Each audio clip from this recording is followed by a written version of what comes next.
Okay, so we're back here in beautiful Colorado. I've got Doug here from the Voron team, and we're here for our annual update of Cascade, because at some point this thing will be released. So Doug, what is the update, and when are we finally going to see this thing?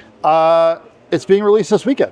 Oh, that's a lot quicker than I thought. This weekend at Rocky Mountain, we're actually officially releasing it. So hopefully by the time this video comes out, this will be public. Okay, so what are we looking at here? What exactly is this for those that don't know? This is the Voron Cascade. We've talked about it before. We first showed it 2 years ago. It was very much a prototype. Last year we showed a nearly complete model, which is basically what you see here.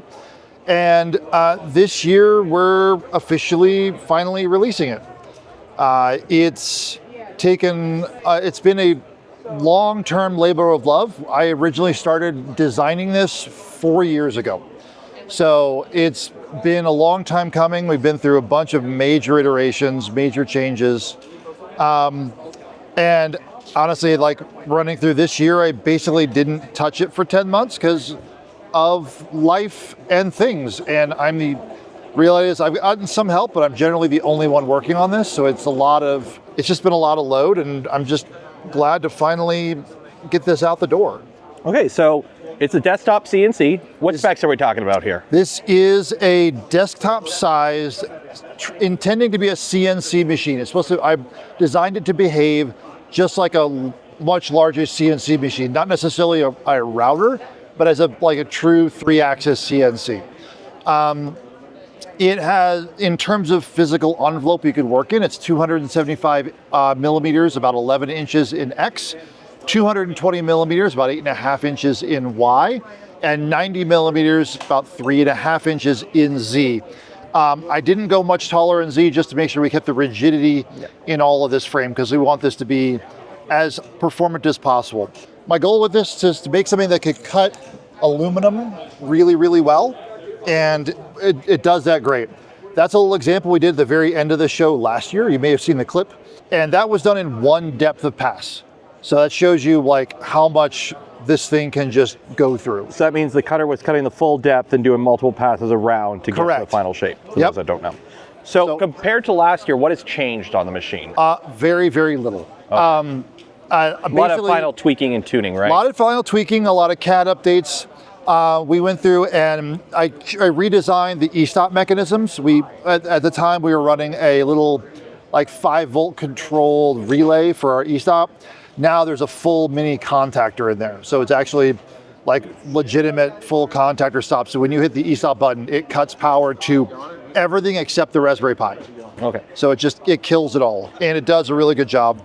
So Raspberry Pi, obviously this, Voron, we love Clipper, but this isn't running Clipper. This is not running Clipper. This is running Gerbil Howl, which is one of probably the more user-friendly but more mainstream open source CNC firmwares.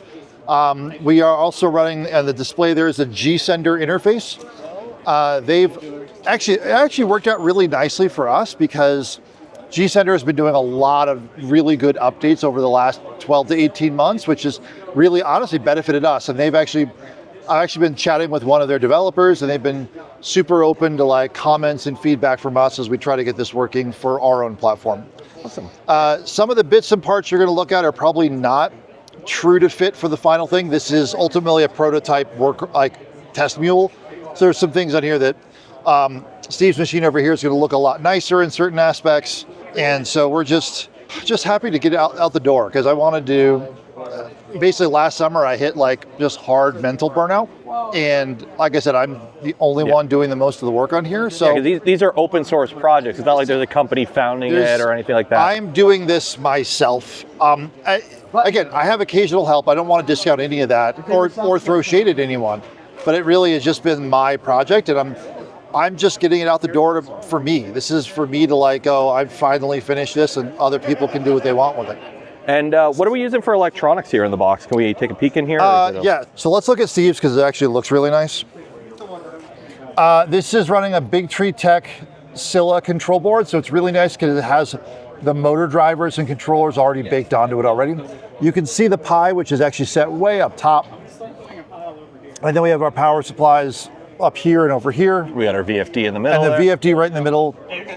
And what size spindle are we running on that? This is a 1.2 kilowatt, 15,000 RPM spindle. Now, if somebody is interested in getting one of these kits or building one of these kits, will kits be available from any manufacturer? Yes, LDO has committed to building a kit for this. Okay. I've spoken to them. They will have one. They're planning to have one available. They're dialing back a little bit on some of their kit control, it appears, kit production, I should say. But they are planning to do one. Kits will be available. And of course, you could always self-source it if you want. This is designed, yeah, there's a lot of self-sourcing options. Admittedly, self-sourcing cost right now for all self-sourcing parts is probably around $3,000. Yeah. But that, honestly, given our current tariff situation, that's a wild guess number.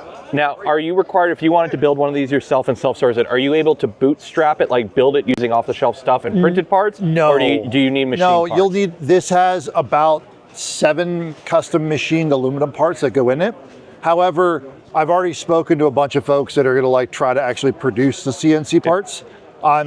I actually haven't spoken to Mandela, but I'll probably be talking today and see if he's willing to produce them. And the majority of them are plates, right? The majority, it comes from plate or bar stock. Okay. I designed them to be as simple as possible. Okay, so there are services like Send Cut Send, for example, yes. You could self-source. I had a couple of our beta testers that actually went to JLC CNC and had them made there, and they were great. Yep. And of course, if you have a Bridgeport at home, you can always roll your own. If you have a Bridgeport at home, which may have been how I made mine. So yeah, no, it's great. Also, the one I'm showing here has an air blast. I've had a bunch of people ask about it. I will be not right at release, but shortly after, I'm definitely going to basically include a BOM for that. There's really no CAD, it's just a bunch of parts thrown together. Yep. Include a BOM for like all the pieces it takes to run this kind of air blast system, it's a super helpful thing. I'm not running compressed air here at the show because that would make people insane. So you could also, if you want, so you got compressed air, but you could run like a Mister system. Yes, this one I bought specifically has a little, it's a little vacuum feed pickup. So you can run like any kind of the coolants that are designed for misting systems. You can do it with like isopropyl alcohol, but I don't recommend it because fire. Yeah, it is a fire risk. It works really good, but it is a fire risk. It's a fire hazard. Yeah. Atomized alcohol can just explode. Yep. So one of the fun things is that this one, they end up putting it on their site because honestly it took too long. This work table is made by Saunders Machine Works in Ohio. Works great, will bolt directly on here. They are the first ones that kind of helped me out to build these and get these made, so big thanks to them. It actually runs their grid pattern, so we can fit their low profile vices. Nice. This does have here, it's a little tiny tool setter. This is based actually on the Sexbolt mod for all of our printers. Nice. So it's not like to the micron accurate, but it's really close and good enough for what it's good enough for government work. Yes. And then of course if you do want to get a little fancy for your edge finding and whatnot. Yep. This works great. It chucks right up. Basically chucks right in. It's able to do XY location of it. It does actually have the ability to do Z. So I'm working on some macros so we can actually auto set Z based upon the tool setter. So we can actually do interactive and understand where things are. Awesome. I am still doing some macro development for for the G-Sender and Gerbil How.